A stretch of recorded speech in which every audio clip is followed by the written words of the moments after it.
Hello everyone, my name is Joannier Pinales. I'm part of the Security Evaluation of Encrypted Databases team. In this video, I'm going to talk about my favorite user story, which was fake data insertion, user story number 686. The system design, as you can see here, it's composed of MySQL client, MySQL proxy, the cryptobase system where we carry most of our implementation, the actual MySQL database, and then cryptobase UDFs that are used by MySQL database. So the client sends requests and receives results from MySQL proxy. MySQL proxy then talks to cryptobase system, which encrypts and decrypts the information.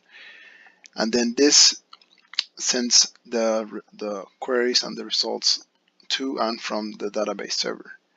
These diagrams were created by using draw.io. The next diagram I'm going to talk about, it's the minimal class diagram. This is just a minified version of the real class diagram, which is really big. But this one kind of features the main things that I worked on in this user story, which is number 686. The main code that I worked on was the Lua wrapper for this user story. I basically created these three functions: smooth, low frequencies, and same frequencies. The main function is smooth, which takes the query and then parses it and then extracts the different frequencies from the insert query, and then using the flag histogram algorithm calculates how much data should be inserted at a certain point. Then these two other functions, one of them saves, they're pretty much self-explanatory, but one of them saves the frequencies, and then another one loads them at when the database starts, when the proxy starts. The next diagram I want to talk about is the deployment diagram. It's a very simple diagram, but it kind of explains what everything that's going on and how everything gets connected. The main thing is that MySQL client can be run from any device, any user client, laptop, desktop, and we connect through MySQL proxy to port 3307 instead of port 3306, which is the user MySQL port. In our server, the way it works is that the machine that we have, it's running a Docker container, and then inside the Docker container, we have the proxy and the MySQL server connected through port 3306. Now this specifically can be split in two, so we can run this proxy and the SQL server in separate containers. But for the purpose of this project, we did it this way. We did it this way because we didn't want to deal with separating the proxy and the server, since our main focus was security and not deployment. Next, I'm going to talk about specifically my user story, and I'll be going to the feature document that I created for this user stories. Before I go on to the specific user story, I want to point out that all the diagrams that I created can be found here on our Drive folder. If we go to the final 2 weeks and then go to additional docs, most of the diagrams and more that I've created can be found here, specifically system diagrams, system architecture, schema for our user story, project definition, object design, and stuff like that. And also, in order to find the diagrams for the user documents that I've created, we go to the document folder, and then here I have all the diagrams for all the user stories. Not all the user stories, but the main user stories that I developed, so you can find them here. Now specifically, I'm going to show you how I create one of these diagrams using draw.io. So the way I do this, I'm just going to go to one of the ones that I already have created, but the way I do this is by, let's see, class diagram. I believe this is the full one. This is the minimal one, but I'm looking for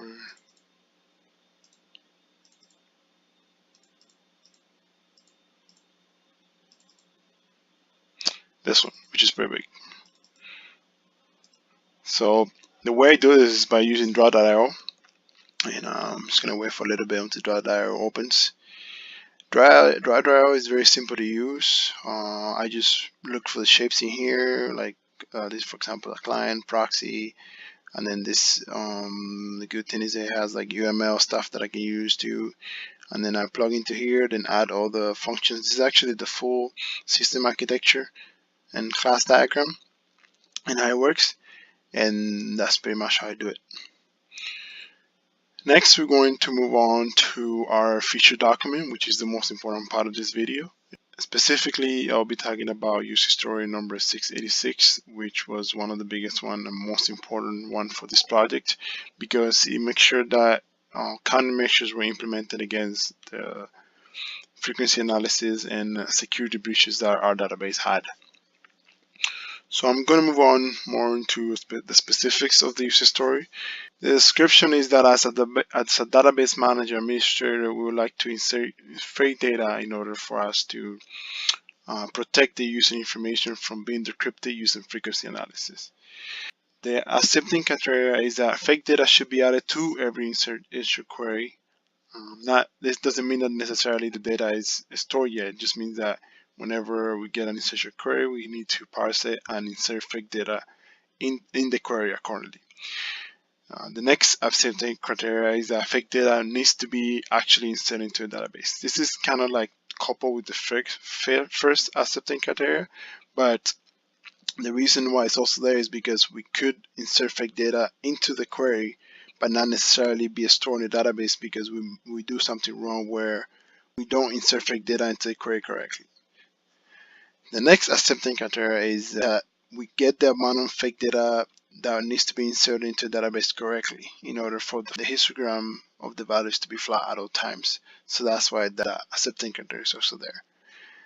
The next accepting criteria is kind of like the final one, because whenever we do frequency analysis, we need to check that all the frequencies and for the values in each column, it's in a flat histogram.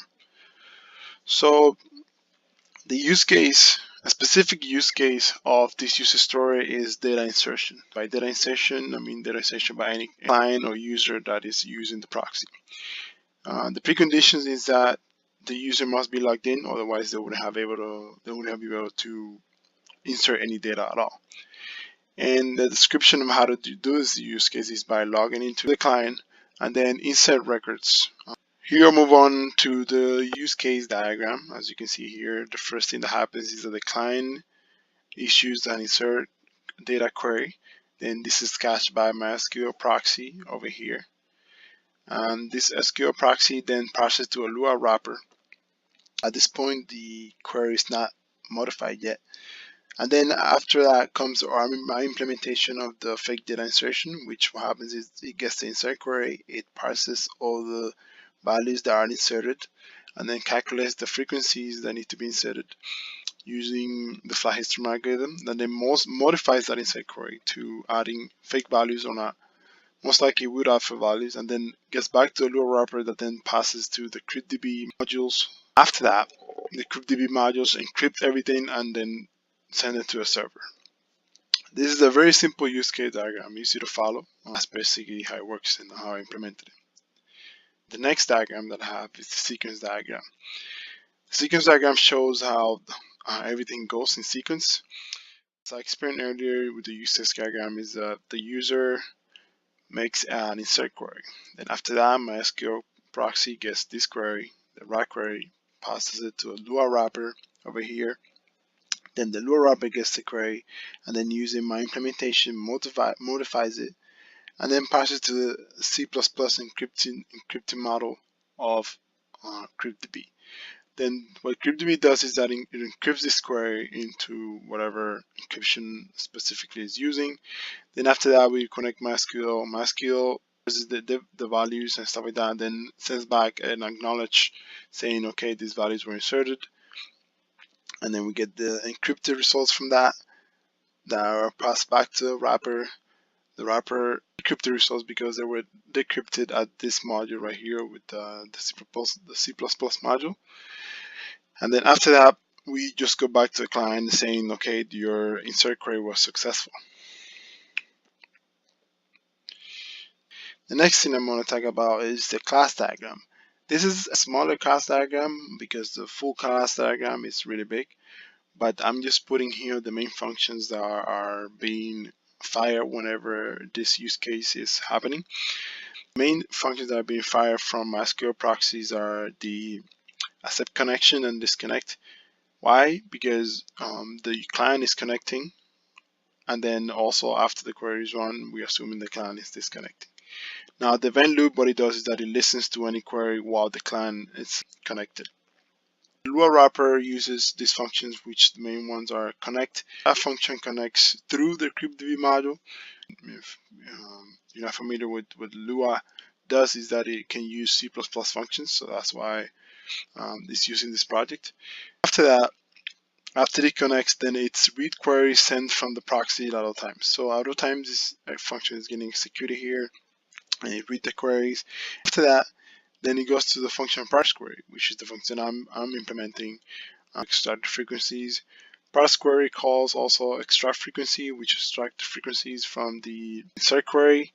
And then that one is calling adjust insert query, which what it does is modifies insert query to have the fake data in it. So the Lua wrapper uses some of these functions from cryptDB, crypt.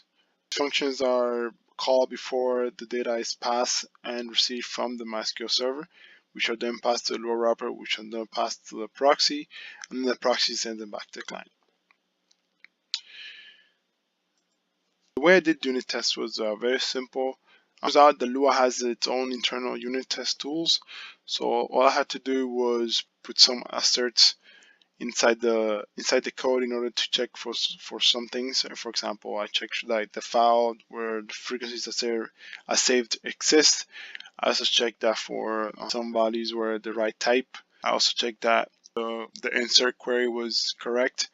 I was checking that the database name was not full. So I did a couple checks inside the code, but the main test case and the main check that I did is that I inserted around 4,000 values into the database and make sure that, well, not make sure, but test it to see if after this inserting this 4,000 values, after running frequency analysis, was an equal amount of the values in the column. And that is all for my feature document. Have a nice day.